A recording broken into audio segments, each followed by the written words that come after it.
On va retrouver Benoît Laplante, spécialiste en mission spatiale. Monsieur Laplante, pourriez-vous nous expliquer un peu plus en quoi la mission d'aujourd'hui marque un point tournant dans le développement de l'aérospatiale?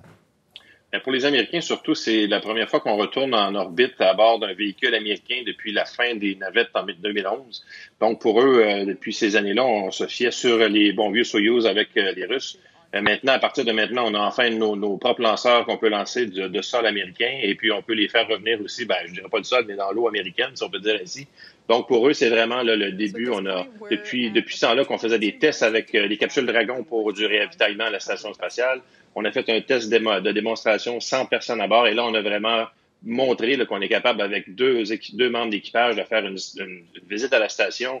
L'arrimage s'est fait de façon automatique. Le retour sur Terre s'est fait aussi de façon automatique. On a fait des sorties extravéhiculaires en orbite pour aider les gens de la station. Et puis finalement, on a un véhicule là, qui va pouvoir aller jusqu'à 7 astronautes éventuellement à bord parce que c'est quand même assez grand comme espace. Et puis, lors de la prochaine mission, on commence déjà de parler de prochaine mission qui pourrait se faire cet automne si on détermine que tout est bon à bord du Dragon. On aurait déjà 4 astronautes qui vont être à bord. Donc, on vient là, de couper notre dépendance des gens de la Russie pour envoyer nos astronautes à bord. Et puis, on va pouvoir enfin penser avoir nos propres programmes et enfin donner au privé la tâche d'amener des astronautes en orbite. On avait donné au privé la tâche d'amener des réapprovisionnements en orbite. Là, c'est des astronautes. Et la prochaine étape va être de peut-être donner les stations spatiales à la gestion des gens comme SpaceX ou des gens comme ça pour que la NASA puisse enfin se concentrer à aller plus loin vers Mars ou des choses comme ça. Donc, pour les Américains, c'est une journée très importante aujourd'hui. Bon, on voit les images en direct. A priori, M. Laplante, tout le monde est sain et sauf. Les deux astronautes sont en bonne santé. Néanmoins, il ne faut pas sous-estimer le degré de risque que représentait cette opération aujourd'hui.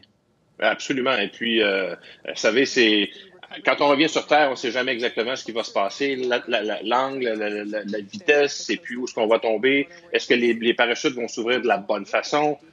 C'est plein de choses qui arrivent comme ça. Et puis finalement, tout s'est bien passé. La communication a été coupée pendant environ 6 minutes, ce qui était normal en fonction de l'entrée dans l'atmosphère et de l'ionisation des particules de l'atmosphère. Tout s'est bien fait. Et puis, on voyait des questions des gens qui posaient à savoir est-ce que la capsule va pouvoir, est-ce qu'elle est étanche à l'eau? Si une capsule est capable d'être en orbite pour empêcher que l'air sorte, je vais vous dire qu'elle était étanche à l'eau. Donc, et on voulait quand même vérifier, voir comment le bouclier thermique était pour résister, quelle va être aussi la capacité du système de température pour garder nos astronautes dans une température qui serait intéressante à l'intérieur, parce qu'on a quand même 1925 degrés à l'extérieur lors de l'entrée. Donc, c'est vraiment intéressant de voir là, que tout s'est bien passé jusqu'à maintenant. Ce que j'ai pu entendre des gens à l'intérieur de la capsule et des gens de SpaceX, c'est que tout était nominal pour le moment. Donc, ça va très bien. Et on peut voir là, les vaisseaux qui s'approchent de la fameuse capsule. On va mettre autour un genre de jupe là, pour l'aider à flotter un peu. On va mettre aussi un crochet sur le haut de la capsule pour être capable de la faire sortir de l'eau par le fameux bateau, le Go Navigator, qui est en route là, très près de la capsule. Donc, les prochaines minutes, on va être capable de hisser la capsule de l'eau, l'amener sur le bateau et éventuellement sortir Bob et Doug de la capsule et leur donner la chance de respirer de l'air pur une fois depuis le mois de mai, enfin. Bon, justement, M. Laplante, on voit, là, il y a de l'action autour de la capsule Crew Dragon.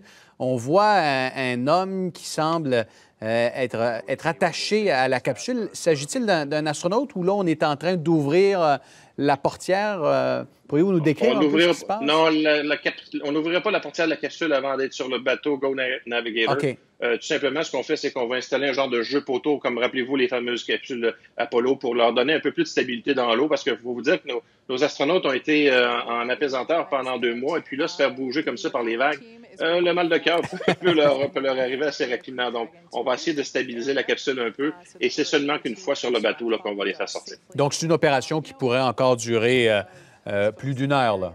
Ah, absolument, parce qu'on avait quand même des tests à faire avec le Dragon, parce que là, aujourd'hui, ça a bien été. Là, on a désarrimé hier au bon moment, on a fait la mesure de désorbitation au parfait moment, donc on savait où on était pour atterrir. Mais dans le cas où il était arrivé quelque chose hier, là, pendant la nuit, il faut absolument atterrir, ben là, on atterrit où on peut, et puis c'est là qu'il faut vraiment s'assurer que les systèmes à bord vont fonctionner, et c'est ce qu'on est en train de faire aujourd'hui. On teste à voir s'il était arrivé quelque chose, puis on était atterri dans une mer, peu importe où, Ça prend un téléphone satellite pour communiquer avec le centre de contrôle. Ça prend des équipements à bord pour assurer une flottaison plus longtemps. Donc, c'est ce qu'on est en train de tester présentement. Et là, si on se met dans la peau des 2 astronautes américains qui sont à l'intérieur de la capsule, eux ont passé les 2 derniers mois en orbite, donc ont perdu leur repère gravitationnel, là, si vous me permettez l'expression. Là, se retrouvent au beau milieu du golfe du Mexique, à travers les flots. Sur le plan physique, ça ne doit pas être évident, ça, M. Laplante. La première des choses qu'on a fait, c'est qu'avant de revenir sur Terre, c'est on leur fait boire beaucoup de liquide avec un peu de sel, beaucoup de sel pour régénérer plus de sang dans le corps, parce qu'en apesanteur, notre corps va éliminer un peu de, pas éliminer, mais produire moins de sang parce qu'on en a moins besoin. Donc, on met un peu plus de pression sur les organes. Les scaphandres qu'on a mettent de la pression sur les jambes, un peu comme les pilotes de chasse pour garder le sang à la tête, pour empêcher que ça fasse comme on a déjà vu dans le passé, que les gens perdent connaissance parce qu'ils ont manque de sang à la tête parce que le cœur n'est pas habitué de combattre la gravité. Donc, on a pris toutes ces précautions-là pour nos gens à bord, mais je dois vous dire que, comme on disait tantôt, comme vous disiez, avec les mouvements des vagues, ils doivent avoir hâte à ce moment-là qu'on vienne les chercher. Mais ils sont quand même assez confortables dans leur siège à bord, donc ils devraient être quand même contents. Puis ils ont tellement de choses à faire aussi que on met toute notre attention sur les procédures qu'on a à faire et puis ils ont sûrement hâte de pouvoir se délier les jambes et puis d'essayer de marcher un peu parce que ça fait quand même 2 mois, c'est pas le 6 mois normal qu'un astronaute a dans la station spatiale, mais 2 mois à pas marcher. On va quand même avoir une réhabilitation qui vont être faites. On va les suivre physiquement du côté médical pendant les mois à venir parce que, vous savez, 2 mois, là, c'est plus de 1125 orbites autour de la Terre qu'on a fait. On est comme vous dites là tantôt, on est un peu déstabilisé, désorienté aussi à savoir dans quel sens on est présentement. En terminant, M. Laplante, est-ce qu'on pourrait aller jusqu'à dire que l'amérissage réussi aujourd'hui est un pas vers la démocratisation de l'expérience aérospatiale, c'est-à-dire qu'on verra de plus en plus de vols en orbite et de plus en plus de citoyens, pas seulement des astronautes, là, mais éventuellement pourraient avoir accès à ce genre d'expérience? Absolument. Une fois qu'on aura, vous savez, il y avait Virgin Galactic qui offre des vols suborbitaux présentement, qui donne la chance aux gens de faire un vol et dans l'apesanteur pendant quelques minutes et revenir sur Terre. SpaceX, avec leurs fusées réutilisables, leurs capsules qui vont être réutilisables, vont réduire le coût d'aller dans l'espace. Donc, ça va donner la chance à monsieur tout le monde, monsieur et madame tout le monde d'aller en orbite un peu plus. Et quand on parle de rendre commercialiser les stations spatiales, dans plusieurs années, peut-être dans 20, 30, 50 ans, peut-être, on aura la chance aux gens d'aller passer le week-end en orbite pour voir notre planète. Donc, c'est des choses qui peuvent arriver. Et puis, avec ce qu'on vient de voir aujourd'hui, ça donne la chance de rêver encore plus parce que le côté privé a démontré non seulement qu'ils sont capables de développer des véhicules, parce que ce qu'on a toujours fait dans le passé pareil, on est capable de gérer une mission aussi. Donc, c'est vraiment intéressant de voir ce qui s'est passé. Bon, avant de se rendre en orbite, on va commencer par ouvrir les frontières du Canada avec la pandémie. Mais en tout cas, ça nous permet de rêver aujourd'hui, de se dire peut-être que nos enfants, nos petits-enfants, un jour, monteront à bord d'une capsule et iront passer le week-end ou passer quelques semaines en orbite. Tout ça est vraiment fascinant. Benoît Laplante, je vous remercie d'avoir été des nôtres en ce dimanche après-midi. Vous êtes spécialiste en mission spatiale.